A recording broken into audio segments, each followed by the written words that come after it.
The idea of a waterman really is somebody that just can do anything in the water. If you're a versatile waterman, then you'll be able to go out when it's a foot, 2 feet, 10 feet, 20 feet, 50-knot winds, no wind, and you'll just always have something to do in the water, and ultimately it'll make you just better at all the things you do in the water. I'm going home to see my father. I'm going home, don't want to roam. I am just going over Jordan. I am just going over home.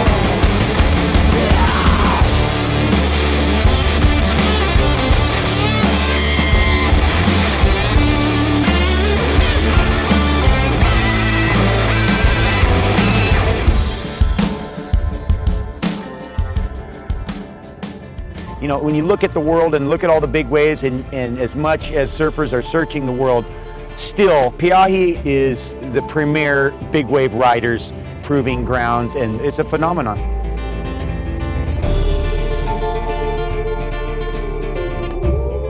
Being a body surfer, shortboard, longboard, Tow surfing and stand up. Kite surfing, windsurfing, the whole works. All the sports really feed off of each other, and all of it comes into play for sure when it comes to surfing a wave like Pe'ahi. All these other disciplines that we do make you better at being able to handle what Pe'ahi has to offer. If you can ride a jet ski well, and you can water ski, and you can snowboard and windsurf and kite and foil and do all these things, the better you get at these things, the better that you'll be able to ride Pe'ahi.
I like the fact that Kai just is multi-disciplined and that he's able to do all these aspects of wave riding. each sport teaches you to look at the wave from every different angle. It allows you to ride bigger waves better, smaller waves better, and I don't think I would be as good of an athlete if I only did one sport.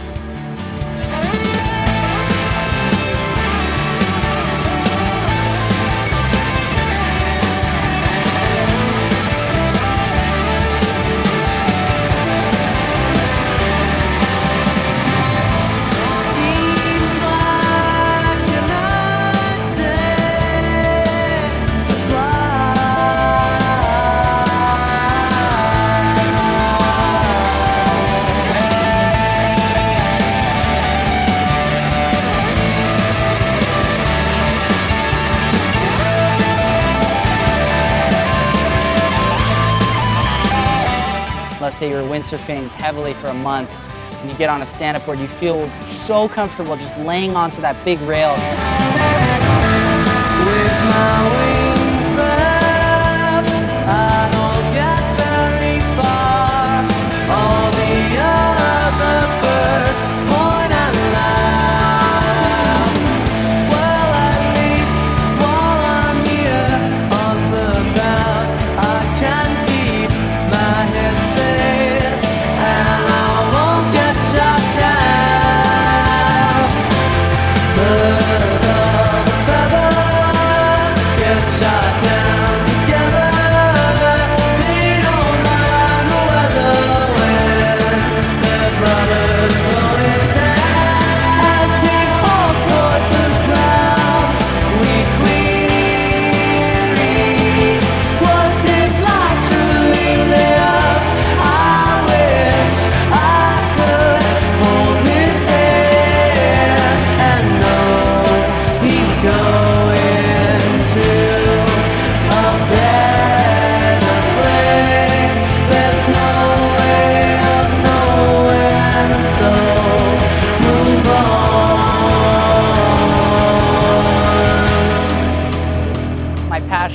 isn't only just with stand-up paddling or windsurfing or kite surfing, surfing, tow-in surfing.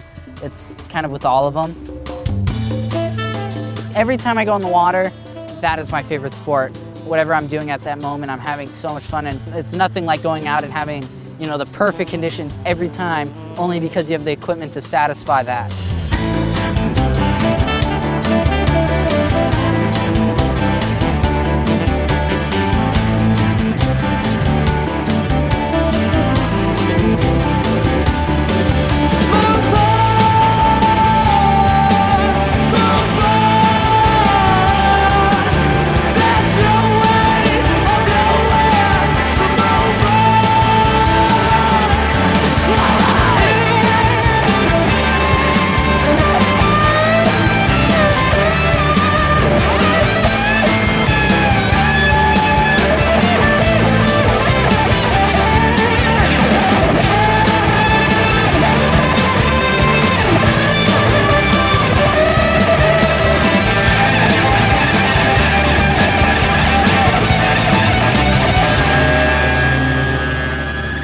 I've been watching Piahi since as early as I can remember. I've always dreamt about what's gonna be like to go up there.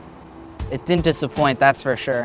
He's multifaceted at being a waterman, and that allows him certain confidence and a certain amount of experience that he can go out there and do it.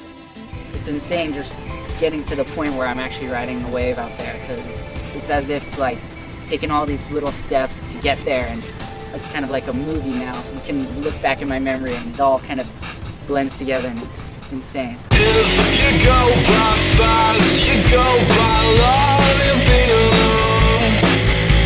'Cause if you break it down, we're not the same. I never would have held it back if I thought that we'd get. The biggest day when I got towed in by Laird. Surreal. I always wanted to go out there, and being towed in by the man himself, Laird Hamilton, it was an honor. Definitely a day I'll remember forever.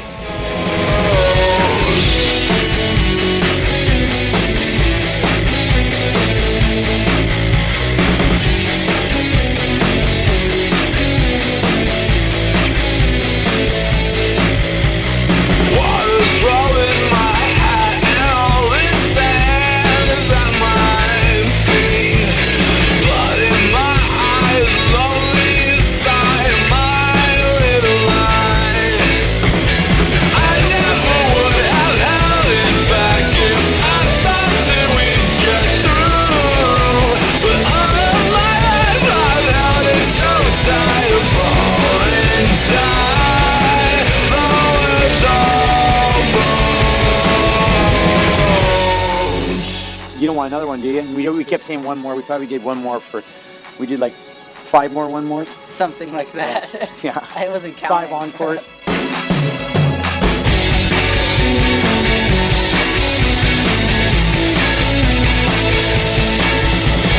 I never would have held it back if I thought that we'd get through. But all of my life I've held it so tight, a falling tide. Though it's all bones. That night, it just didn't seem like it happened. I thought I was like dreaming. I just rode Jaws 20-25 foot with Laird Hamilton. It was probably one of the best days of my life. Kai was ready, and when I was ready, I went for it. Levi definitely was a big help for going up there. He gave me some tips on how to catch the wave. You can train and you can test your gear, but there's only one place that you can really put it to the test, and Piahi is that place. So when you get the good stuff, you hold on to it, and you just wait. That is, dude, check the size of that wave, dude. Oh my god. Dude, that's a 50-foot barrel right there. Look at that thing.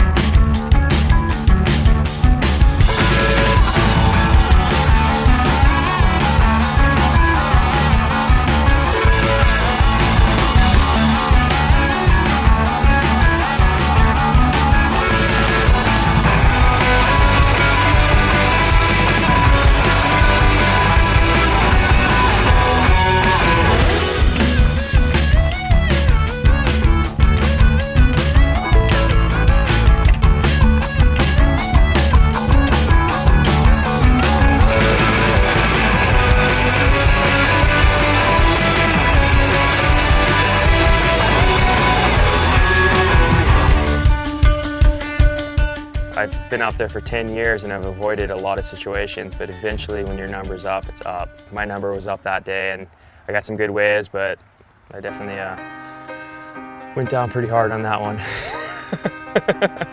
It was the second wave of the set and my friend was already a little bit behind the peak, so he had to let me go way too early and way too deep, so I already knew that I was going to go down as soon as I let go of the rope. So I just made the decision just to straight line it. And I bottom turned and I lost all my speed and I just dove off and went over the falls. And when I came up, I jump on the sled and I'm sitting there, I'm like, thank God, all right, you know, that wasn't so bad. And he's popping the gas and he's just getting nothing. And I know that the second one's bending in and it's a West Bowl. And I remember seeing his legs diving off the jet ski. And I could dive under 20 feet under the water, I'm gonna get pounded. So I just stayed on the sled and it just blasted me like a gun barrel. And when I came up, he was gone, the jet ski was gone. Second ski comes in to get me. He cruises in, I grab his hand, he threw me on the back of the sled, gasses it, but there's no ignition because he pulled the key out when he grabbed me.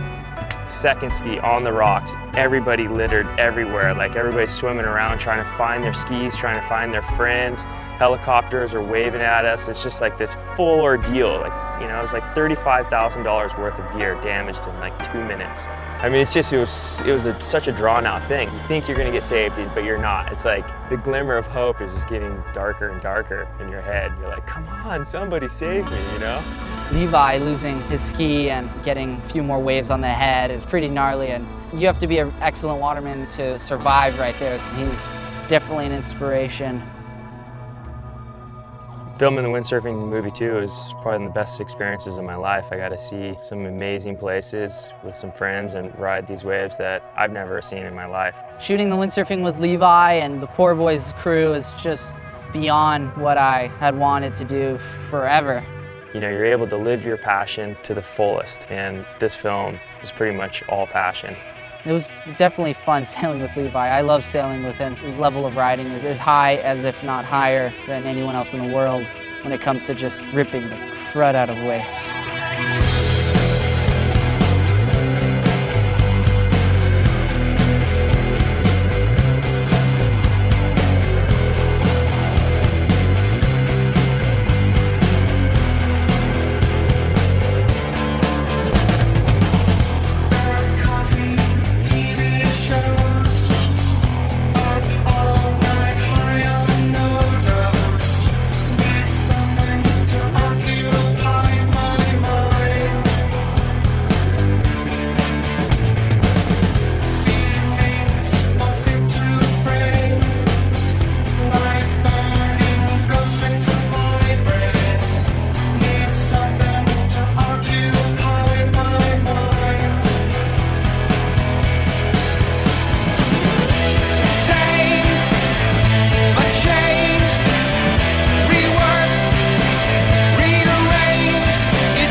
Not every day is good for windsurfing. You know, you could have 2 weeks of no waves, and if you're not a stand-up paddler, you're gonna go crazy. Because if you're only doing one sport, you're only taking advantage of the ocean for certain types of conditions, where a waterman, he gets to realize a whole season. He gets to see like the small waves, the bigger waves, the windy days, the glassy days, just being connected with the ocean and appreciating every day. And there's always something you could do.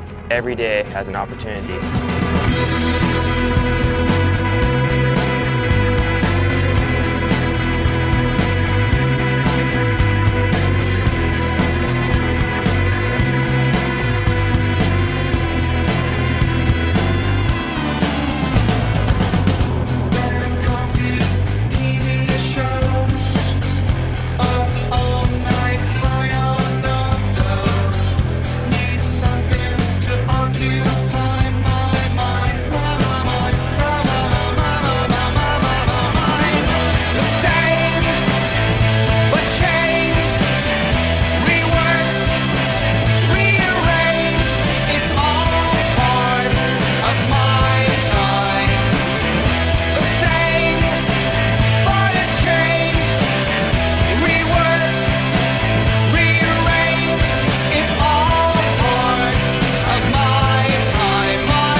had Tahiti on our schedule to film a windsurfing movie. I was like, huh, you know? I'm like, Johnny, you know, there's not a lot of wind down there, buddy. He's like, we'll get something. And we got some stuff, but it was definitely a surfing trip. It was cool to go down to Tahiti and experience one of the most beautiful, dramatic places in the world. The landscape is unbelievable. Well, I was invited by my windsurfing buddies, and poor guys didn't get any windsurfing action, but that was ideal for me. I got to surf a lot. They got to surf too, so they didn't get totally skunked. So Anton get a mean one that doubled up perfect, let him right out of the barrel. So I get a sick one in the beginning. Definitely learned a lot from Dwayne. He's one of the best longboarders in the world. He rips. Just being there with Dwayne and seeing him charge hollow waves on his longboard, and he knows how to deal with that rail and that speed control. So he's able to take all that skill, and when he put him on a small board with foot straps, you know, getting towed in by a jet ski, he's gonna rock it. Pe'ahi was something I was thinking about for at least a couple years. But finally just said, okay, I know the swell's here, I'm gonna go. Let it all fall into place, you know. That swell in particular, we haven't had a big one in a long time. So that swell was just all over the internet and everybody was talking about it. 17.8 at 21 seconds. Wow. A week of hops. I got a really good excuse right now. I got a sprained wrist, so. I'm waiting for that. Actually, Yeah. I think I'm gonna trip down the stairs pretty soon. I figured I didn't have to surf if I didn't want to. I'm gonna go look at If it's it. bad west Play it safe. and closing, then But no board is like perfect for jaws because you can never go fast enough out there and you can never be smooth. You're like, faster, faster! Yeah. This board isn't fast enough. So we go and we get out there and geez, it was the butteriest day. The winds were so perfect. Zach got a couple sick ones with nobody out.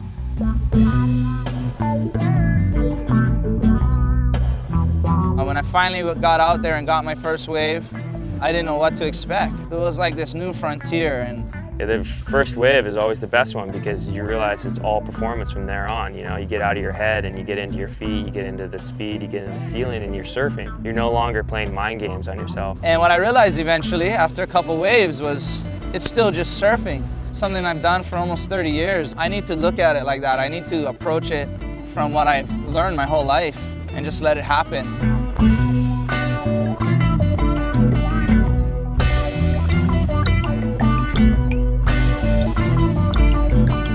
I really wanted to just feel it out and stay as humble as possible. I definitely wasn't going out saying, you know, I'm gonna go catch the biggest wave of the day today. I was like, you know, if I catch a good size one, I'm lucky.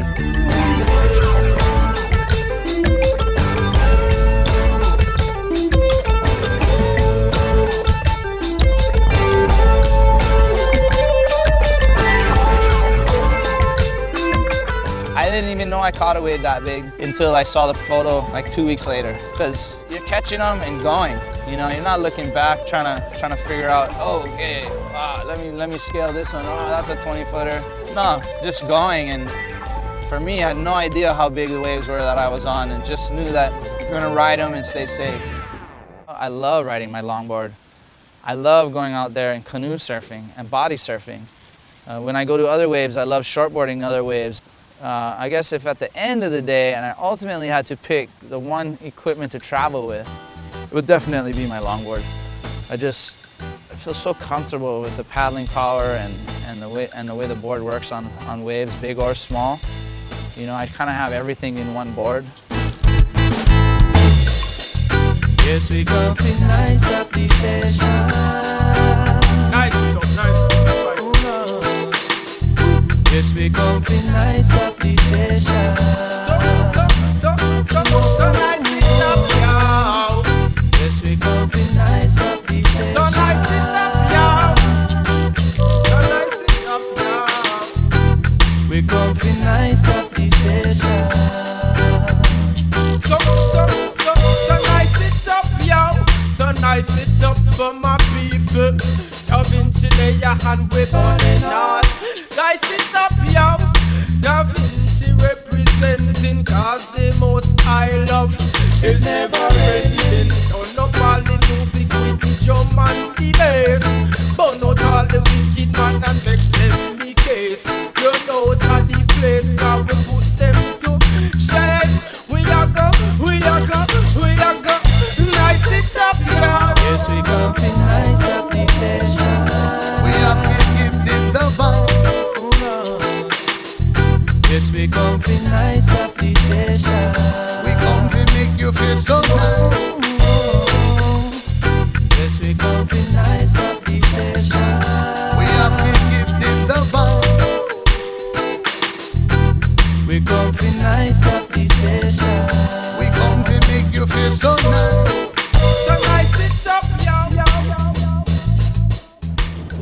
nice little start to what looks like to be a promising trip.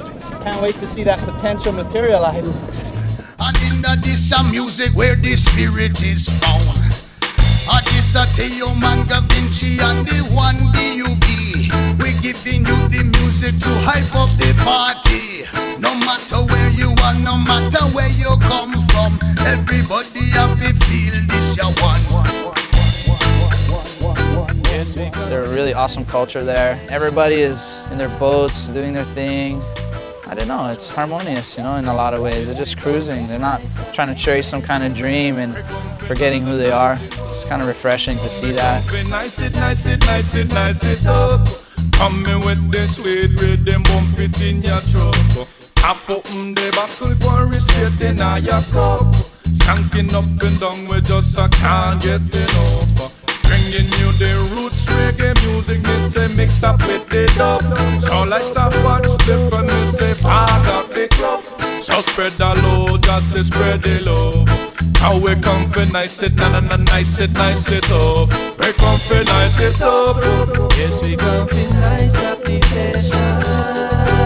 Nice it up, nice it up. Yes, we come for nice up the session. So nice it up, y'all. Yes, we come for nice up the session. So nice it up, y'all. So nice it up, y'all. We come for nice up the session. So nice it up, y'all. Yes, we come for nice up the session.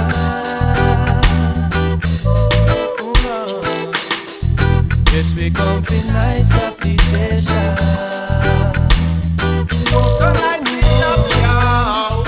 Yes, we come for nice up the session. So nice it up, y'all.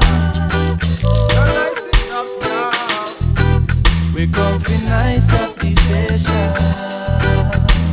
So nice it up, y'all. When I was in Micronesia, even though I got barreled 100-something times or 200-something times, I think the thing I took away the most with me was showing our boat captain how to body surf.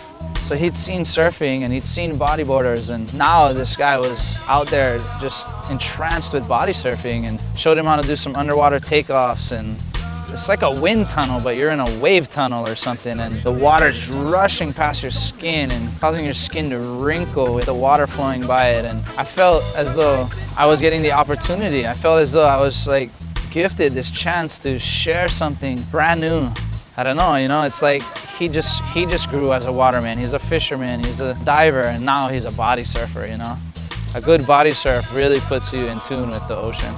I think that enjoying the ocean in any aspect is what the ocean is for. And now that you enjoy it in any form, whether it's bodyboarding or whatever, I mean, I love doing all of that. It just makes me more connected and more of a steward of that ocean. So right or wrong, it's all about your mentality. To me, there's no real right and wrong way to ride a wave. Surfers, you know, they like to obviously to be in the critical part of the wave, getting the barrel of the tube, you know, where windsurfers, on the other hand, you know, they don't have that privilege to be in the barrel, but, you know, they can pop off their lip, you know, fly over huge sections and land back in the bowl. As long as you're out there having fun and enjoying it, that's I think, the most important thing. Lose yourself in some kind of trance. Dance as if nothing made any sense. Fight your own condition, mate. How perfect you are. Written up to see me. They got great skills. What else could I say? They got fresh skin, turning dirty gray. They got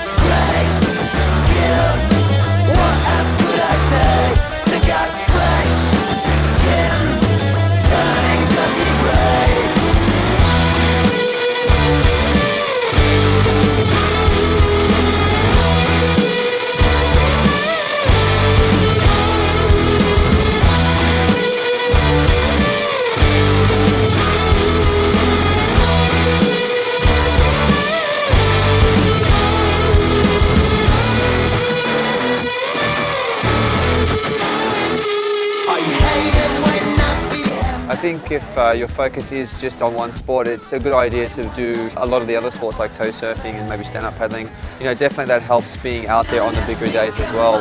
The waves are firing on the big day in Cape Verde, and Polacao rolls up to the beach with this rental stand-up board, and he just starts charging like a madman. Invade my body while I'm falling down the drain. I think he's possessed or something. It was pretty funny to watch. I tell you to throw me one more time. I tell you to throw me. They got great skills. What else could I say? They got fresh skin, turning empty gray.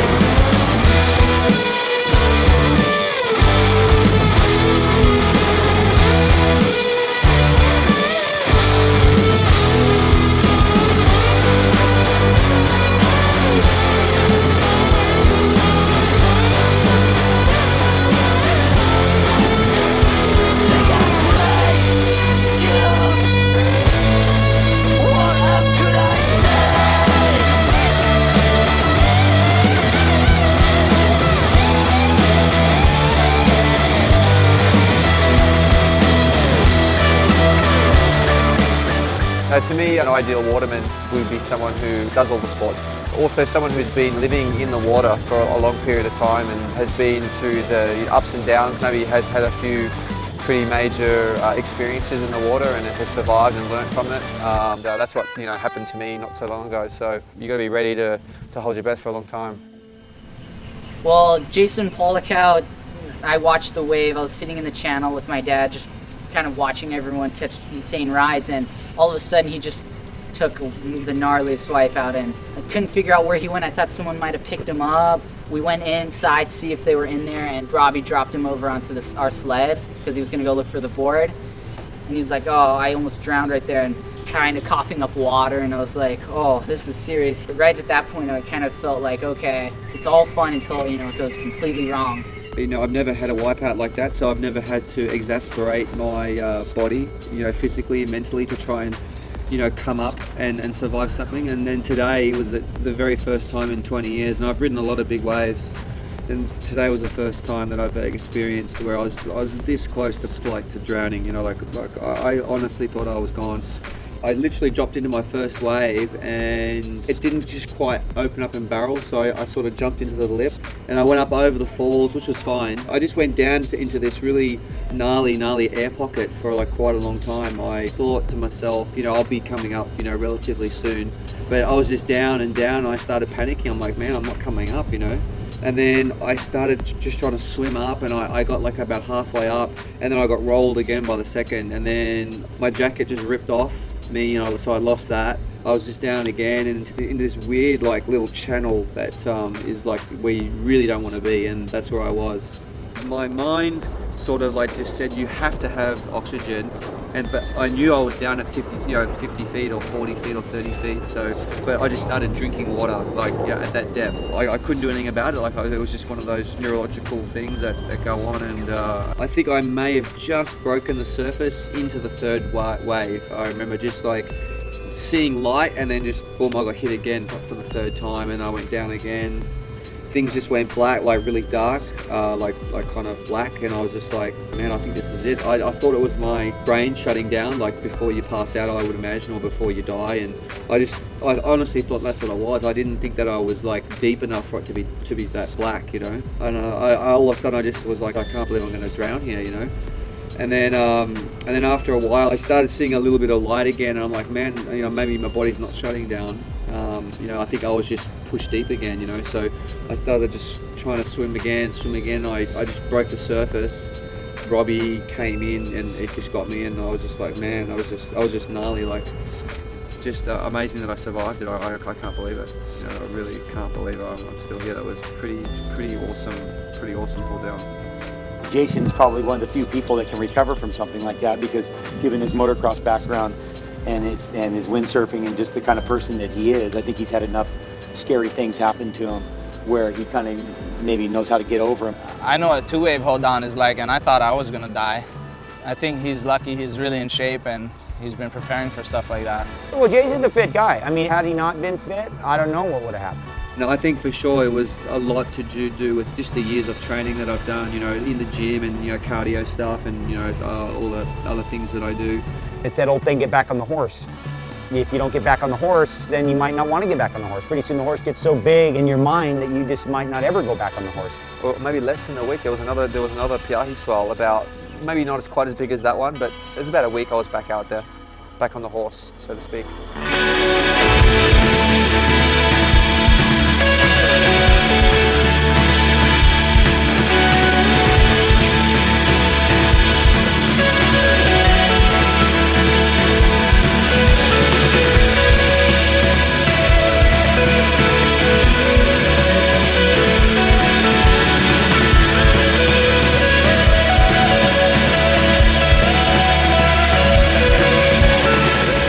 It was good to finally get back out of Jaws and on a solid day, you know, and get some good waves.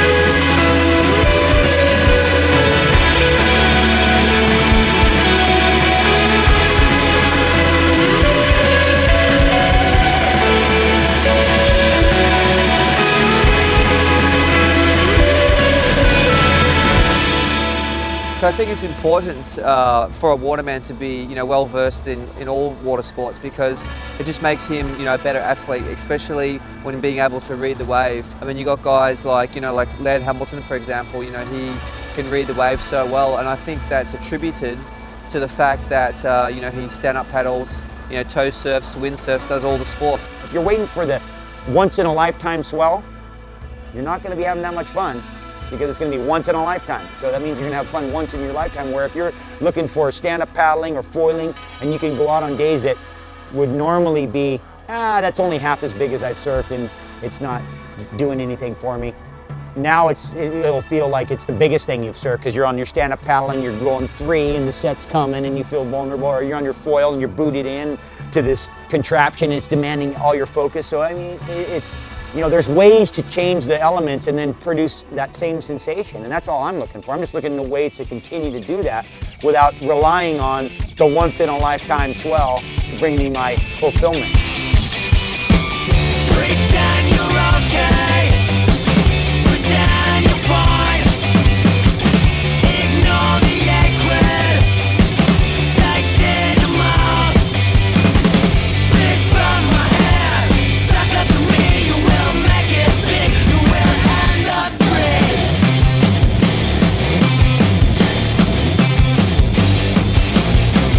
I wish you were a victim like me. I wish you were a victim like me. Lower than the lowest, just beneath the average. There creep the locusts and all the insects just like me. Please bump my hand, suck up to me. You will make it big, you will end up free. End up free. End up free. Foiling for me is just so gratifying. It's unique to itself, and there's nothing out there that even can compare to it. I wish you were a victim like me. I wish you were a victim like me. A victim like me. A victim like me. A victim like me. A victim like me.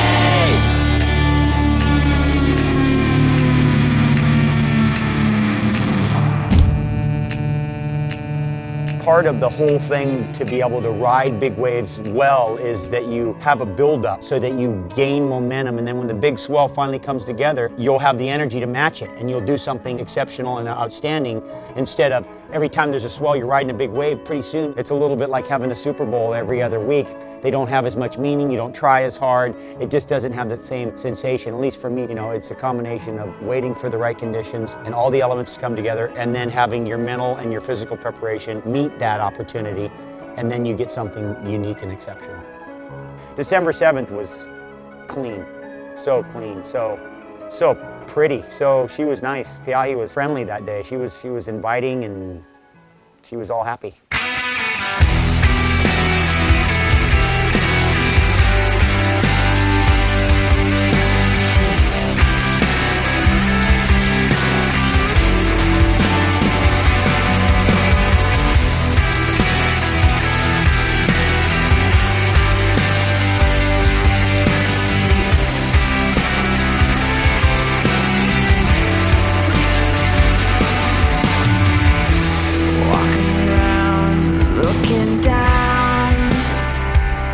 Something better, there's nothing better. Same old weird and familiar sound. It's just you leaving town. My God, August came around. Summer comes, leaves you with the fever that you call when you were young. Summer goes, makes you feel like life is real and hanging on for more. Empty streets, empty me, call me vagabond, wandering in the sun. This is getting sort of old, wandering aimlessly. Is it empty streets or empty me? Summer comes, leaves you with the fever that you call when you were young. Summer goes, makes you feel like life is real and hanging on for more. Hanging, holding on for more. Hope and praying it will all start over. Come back for me, we'll walk the streets of this old town. Make me a promise, this will all come back around. My father said to me, big wave riders are born and not made. You don't become one, you are one, and then you have the opportunity to become one. But you have to be one first. Leaves you. Summer comes, leaves you with the fever that you call when you were young. Summer goes, makes you feel like life is real and hanging on for more.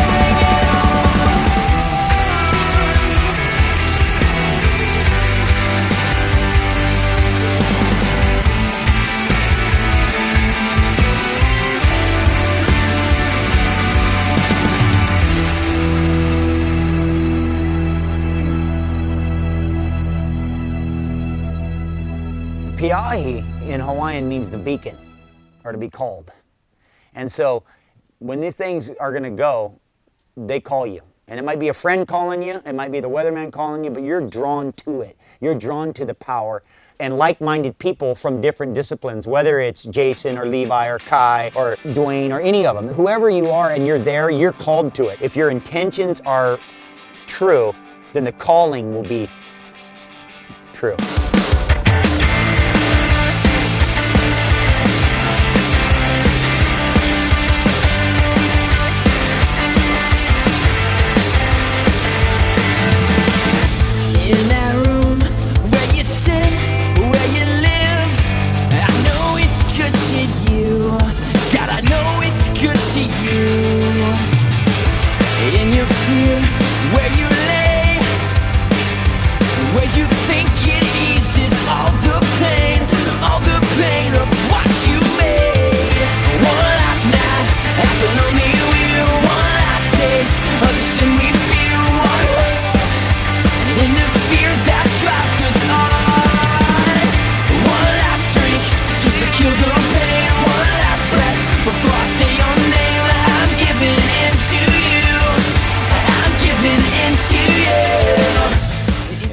my mind, a waterman really is someone that really follows a path of least resistance, like water does, where it just always finds its way. And A waterman is a person who first and foremost loves the ocean. Well, to me, being a waterman is someone who can go out and really excel at all the sports.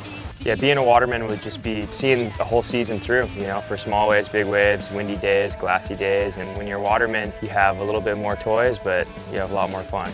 In the end, I think it's all about having fun. And if you're happy and you're having fun, then that's what the ocean gives you. it's kind of defined me. It's made me who I am. And so in a way, I'm indebted to the ocean.